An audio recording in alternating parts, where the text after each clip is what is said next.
What's going on, everybody, and welcome to the Other Side of the Firewall podcast. We talk about the latest and greatest of cybersecurity news, as well as we highlight those movers and shakers and glass ceiling breakers, those people of color who've made it to the other side of the proverbial firewall.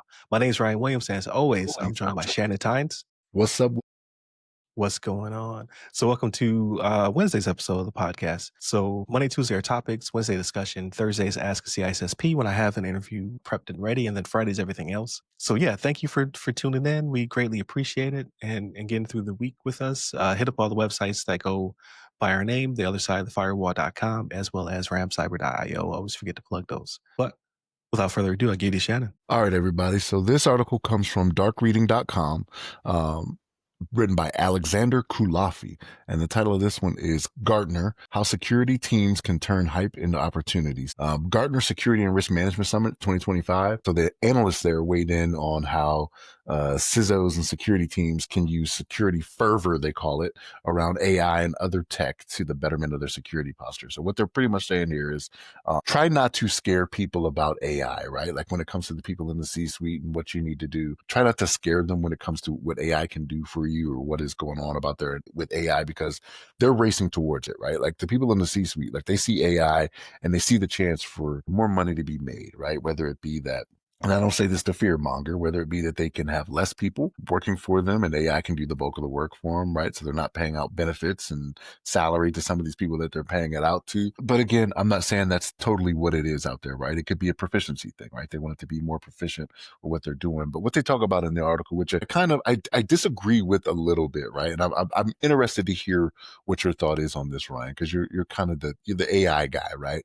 But they talk about how you shouldn't, the way they call it is fear monger, right? When it comes to AI. So don't tell these people in the C-suite and the board, like, hey, we need to run from this, or I need more money for this, that, and the third. They want you to try to make it sound a little bit better, but I think there should be a healthy dose of fear. I'm not saying the fear monger, but there should be a healthy dose of fear in that, hey, this is what can be done and this is what we need. This is why our budget needs to expand or whatever it may need to be, right? But they kind of make it, I don't know, I disagree with them trying to coddle the C-suite to be like, no, this is all good. This is this, that, and the third. It's like, no, there definitely needs to be a healthy amount of fear when it comes to this, because there can be some real damage done if you're not using AI correctly, right? It seems like every month there's some type of story with AI where it's like, are we sure we have the guardrails on correctly?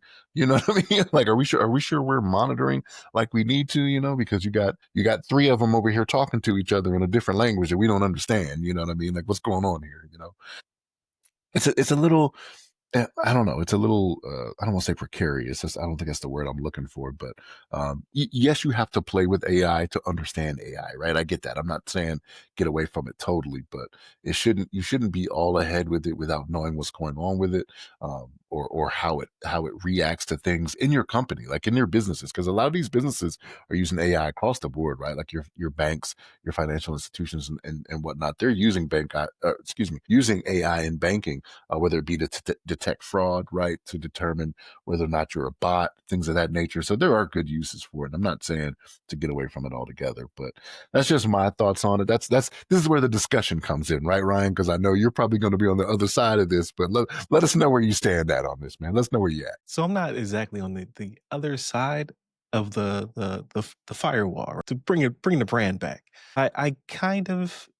So I get what they're saying, but I also kind of disagree. I think our disagreements are different. So there's discussion, right?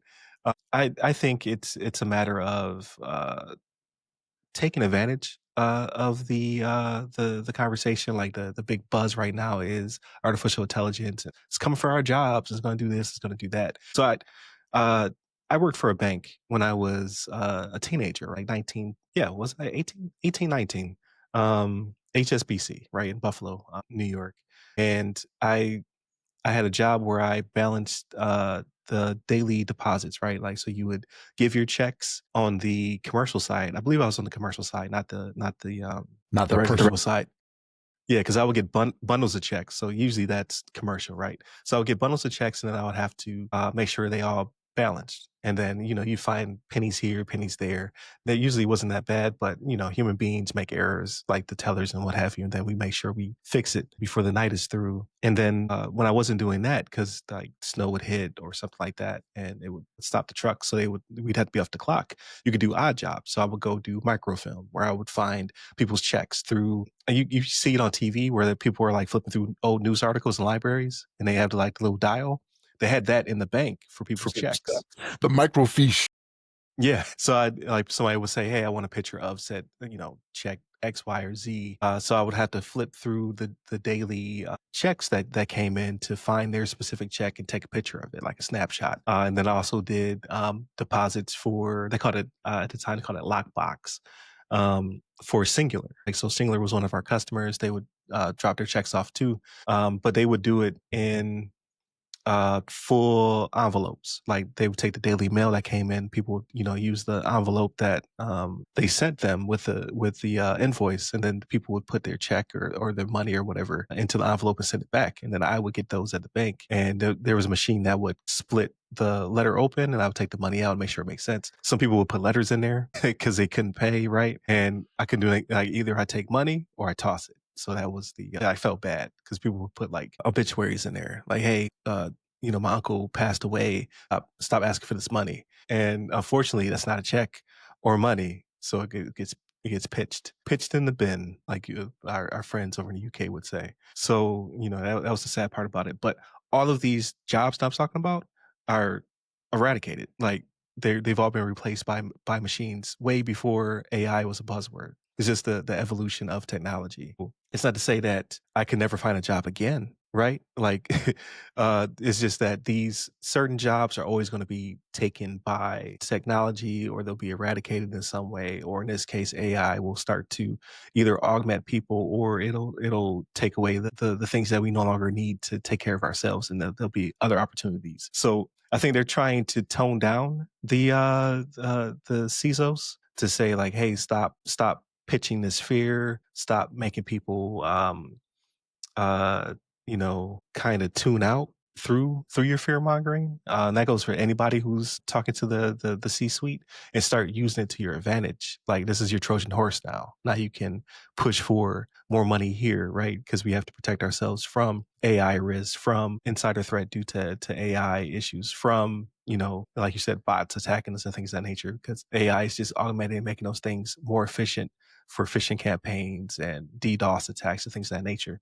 Like, this is your opportunity to start to increase your budgets without causing them to tune out, right? Because if you pass them bad information, if you're always the person who's crying wolf, if you're giving them tools that don't necessarily add value to the organization, then you're not taking advantage of the situation. This is your opportunity to finally increase the coffers. So I agree in that respect, but I think with everything, it's kind of sensationalized. Like, when I think of this, I immediately thought about how it's kind of used in the pulpit, right? Like, not to bring in religion to the conversation, but there's a certain amount of spectacle that goes into there as well, right? Like, how do you catch the people's attention? Like, you can use current events and then, tie them to biblical verses and things of that nature. Like, there's a little bit of pomp and circumstance that happens at the pulpit as well to keep people's attention and to get their buy-in, and get them to,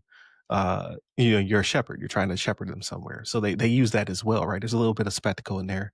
And I'm sure they'd have the same conversations, like, stop preaching, fire and brimstone all the time, and start tying these events that are happening into the service. So that way people can get it.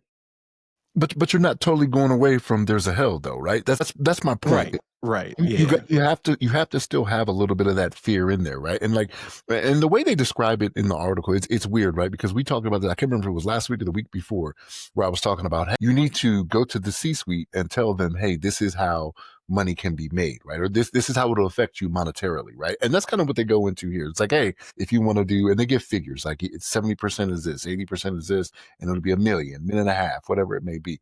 Yes, you do have to do that, but you shouldn't make it seem like if you give me this, everything is all fine and dandy, right? There is no 100% solution. That needs Right. to be presented to them. Like, there is always risk. It will never, unless you get off of the internet, like, and even then, you can't even say that, right? Because there's still social engineering attacks, right? Somebody could walk in with a Mhm. custodial uniform, right, and go to your vault and do it the old-fashioned way. So this is kind of how it is, man. Yeah, but I thought it was a good conversation starter to bring in because I've never been in this seat. Like I've been VCSO, and you talk to small to medium sized businesses, and you have an agenda, right? You're trying to make them more secure. You're trying to make sure they follow whatever roadmap you've put together for them, and you're trying to get them to a place of better maturity for whatever's coming up, whether it be they're going through some kind of assessment, or they are trying to get over some kind of hurdle where they don't have a lot of documentation, or you're trying to migrate them to back on prem or off prem into the cloud, or whatever. Yeah, you have a plan going in, and then you hope that you steer them in a good direction that doesn't cost them too much money. You have those conversations and things of that nature. But it's different, right? From a vCISO or fractional CISO's perspective, you have multiple clients and you're trying to, shape whatever offerings you have to be specific to them, as opposed to being, like, I can only assume, being a CISO for a larger organization or a corporation where either way your credibility is always going to be scrutinized. But I feel as though volume takes care of some of that. Like, you might have several customers, it might not work out with some of them, unfortunately, for whatever reason, and you get more customers, and you are the company providing said service, right? You are the business to business, as opposed to being in a business where they're like, "Hey, you suck," and they cut you loose, right? Because your client was your business, your W-2, as opposed to 1099. So I think there's some advantages to that, right? That volume over sole source, like, this is my income, and if I rub them the wrong way, they'll let me go, and then I have to start over, and that's a little bit harder because now you don't have a reference, as opposed to, again, you have that volume as a VCs, so it's a little bit more security in that to a certain extent. But it's all about perspective. Like, again, I haven't been in that seat where I'm working for just one company. And I would assume as you work your way up those rungs, you are getting that credibility, you're getting that buy-in. But again, I don't know. I've never been there. So it's an interesting conversation to have. But again, you should never pitch fire and brimstone all the time. Because then it doesn't hit home. It's like at home, like if you're always screaming about something, they're like, "Yo, it's Father's Day. We're recording." They're like, "Dad is unstable, right?" You only want to throw a fit when it's necessary. So that way, when it's said, they know. They're like, "Okay, this is important." It has the important effect that you're looking for, right? It's not a boy who Yeah, cries wolf type thing. right, right. Yeah, but I think it's a good conversation to be had within there. So I'm glad they brought it up. And I think it does apply to several different instances of you being, like, again, being a CISO, being a VC, being an ISO or ISM. I assume would be very similar as well, right? Like, if you're always saying, no, or pitching hell and brimstone, or it even impacting training, right? Like, people just tune you out because it's like, But the difference is that we're not in it for the money, right? So for us, what we do, we're not in it for the money, and I have guidance I can go to be like, no, this is what NIST says, this is what the AFI says, right? So like, right. you're gonna do this, or I'm gonna go ahead and disable you and get you off the network. That is true. Like, yeah, you're not, you don't have shareholders to worry about. It's just like, your badge don't work no more. Get out of here. But definitely continue to tune in throughout the week. So Monday, Tuesday are topics, Wednesday discussion, Thursdays Ask a CISSP, Fridays everything else, movies, books, games, all that cool stuff. So definitely tune in for that. Hit us up by all the websites that go by our name. You can hit up the websites, theothersideofthefirewall.com, as well as ramcyber.io. And give me a personally, I'm at RyRy Security Guy. That's RYRY Security Guy. You can find me pretty much everywhere, but LinkedIn is where I'm most responsive. Stay safe, stay secure.